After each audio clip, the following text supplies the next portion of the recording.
네, 코로나19 Q&A 시간입니다. 오늘은 치료법과 관련된 몇 가지 궁금증들을 정리해봤는데요. 이슬기 아나운서와 함께 차례로 열어보겠습니다. 먼저 첫 번째 궁금증, 구충제로 코로나19 치료한다. 이게 어제도 인터넷에 보면 한동안 뜨거운 그 이슈가 됐던 것 같은데, 네. 우리 보건당국이 바로 입장을 내놨죠? 네, 어제 바로 방역당국이 정례 브리핑에서 구충제로 쓰이고 있는 이버맥틴에 대한 입장을 밝혔습니다. 네. 하지만 실제 환자들에게 적용하는 것은 무리가 있다고 선을 그었습니다. 예.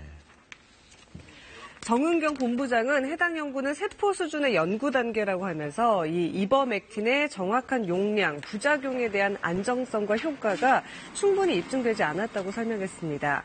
식약처도 일반 구충제의 경우 흡수율이 낮기 때문에 치료제로 개발되려면 임상시험 등 추가 연구가 필요하다는 입장을 밝혔는데요. 앞서 호주의 한 대학 연구팀은 이 이버맥틴 성분이 코로나19 바이러스를 48시간 이내에 모두 사멸시켰다는 연구 결과를 발표했습니다. 네, 빨리 좀 치료제가 나왔으면 좋겠고요. 네, 다음 키워드 보실까요? 서울시 격리 무단 이탈 무관용 즉시 고발. 이게 요즘 하도 이 격리에서 이탈하시는 분들이 많으니까 지금 이런 조치가 나온 거죠? 네, 그렇습니다. 서울시는 이 정당한 사유 없이 무단으로 자가격리를 이탈할 경우에 이른바 원 스트라이크 아웃 방침을 적용해서 즉시 고발한다고 밝혔습니다. 자가격리 위반자에 대한 정부 지침이 무관용으로 강화됐기 때문입니다. 네. 서울시는 지금까지 자가격리 무단 이탈자가 발생을 하면 설득 과정을 거친 후에 강제 귀가 조치를 했는데요. 앞으로는 바로 고발하고 생활지원금 지급도 제외하기로 했습니다. 또 무단 이탈로 인해서 추가 확진자가 발생하면 과실치상 등의 혐의로 형사고발도 함께 추진하기로 했는데요.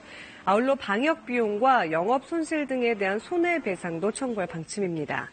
서울시는 자가격리 이탈자 관리를 위해 불시 현장 방문과 전화 감독을 하고 있으며 위치정보 시스템에 기반해서 경찰과 24시간 감시체제를 유지할 예정이라고 설명했습니다. 현재 해외 입국자는 지난 1일부터 모두 자가격리 대상인데요. 특히 지난 5일부터는 자가격리 이탈이 적발될 경우 1년 이하 징역 또는 1,000만 원 이하의 벌금이 부과되고 외국인은 강제 출국되거나 재입국이 금지되도록 처벌이 강화됐습니다. 네, 나만 괜찮으면 되지 이러다가 다른 모든 사람들을 안 괜찮게 만들 수 있다는 거 꼭 기억을 해야겠습니다. 오늘 내용도 잘 들었습니다.